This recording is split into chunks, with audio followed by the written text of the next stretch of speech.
লাগাতার হাতির আক্রমণে নাজেহাল বাঁকুড়ার জয়পুর ব্লকের চাষিরা। ক্ষয়ক্ষতি বিঘার পর বিঘা আলু জমি ও সবজি ক্ষেত। মাথায় হাত চাষিদের। মহাজনের কাছ থেকে ঋণ নিয়ে আলু চাষ ও সবজি চাষ করেন চাষিরা। একদিকে জেট আলুর যেমন ক্ষয়ক্ষতি হয়েছে, অন্যদিকে জ্যোতি আলুর জমির ওপর দিয়ে হাতির দলের আনাগোনায় দফা রফা আলুর জমি। একেবারেই চাষ করার জমির ওপর ছিন্ন বিচ্ছিন্ন করে দিয়েছে হাতির দল। এবছর এমনিতেই অতি বৃষ্টির কারণে ধান চাষের ব্যাপক ক্ষয়ক্ষতি হচ্ছে। তার উপর ধানের ধাক্কার সামনে লাগিয়েছিলেন ধার দেনা করে আলু। সেই আলুর জমিতে গতকাল রাতে 50 থেকে 55টি হাতির একটি দল আচমকায় মাগুরার জঙ্গল থেকে বেরিয়ে চলে আসে বাঁকুড়ার জয়পুর ব্লকের বর্ডার সংলগ্ন আঙ্গারিয়া গ্রাম এলাকায়। চারিদিকে ঘনবসতিপূর্ণ এলাকা হওয়ায় হাতির দলকে ঘিরে ফেলেন এলাকার মানুষ, আর যার জেরে ফসলের জমির ব্যাপক ক্ষয়ক্ষতি করে ওই এলাকায়।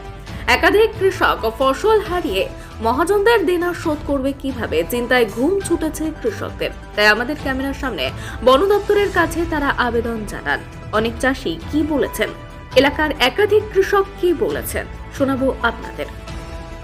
বাঁকুড়ার জয়পুর থেকে শেখ সফিকের রিপোর্ট। কালকে রাতে হাতি এসেছিল, প্রচুর হাতি এসছে।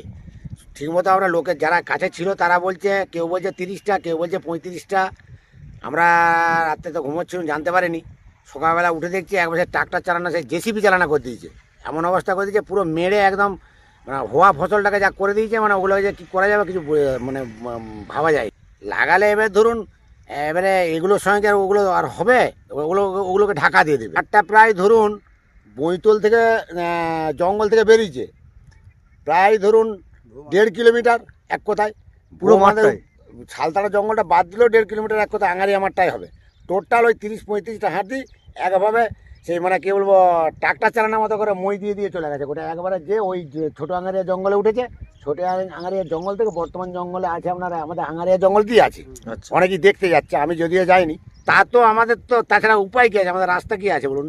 যদি আমরা আবেদন করে যদি কিছু ক্ষয়ক্ষতি বা ক্ষতিপূরণ না পাই, তাহলে এই যে 3500 টাকা, 3000 টাকা করে, 3500 টাকা করে বীজের দাম, 1950 টাকা 10-26 দাম। এমনিতেই এবছর আলুর যে কী দাম হবে ভগবান ছাড়া জানেনি। যদি ক্ষতিপূরণ কিছু না পাওয়া যায় তাহলে তো আমরা বেঁচে থাকতে পারবো না। মহাজন ছাড়া আলু চাষ হয়, সমিতির থেকে লোন করা হয়। আমার নাম হচ্ছে আনন্দ মান্না, আমার বাড়িটা হচ্ছে গ্রাম আঙারিয়াতে। বন থেকে বনে হাতি বলছে তো 60-65টা ছিল, কখনোই বলছে। আমি থাকি নাই, মানে বেলা যারা ছিল তারা যে খবর দিল, বললো তোমার আলু বাড়ি আর সিম বাড়ি একদম সেরে দিচ্ছি 1 বিঘা। কী করবো, যে পাবে তাকে তো তোমাকে দেনা করে তো লাগিয়ে দিচ্ছি। এবারে সে হয়নি দেখে আবার তার কাছ থেকে দেনা করতে হবে, করে দেনাটা বাড়বে। আলুটা হবে না, এই আলুটা কী হবে, এটাতে 2 প্যাকেট আলু হবে না। এবারে যদি হয় তাকে বলবো, সেও তো দেখবে যে দেনাটা ছিল পোগরাজ আশরাম মন্ডল, গ্রাম আঙারিয়া।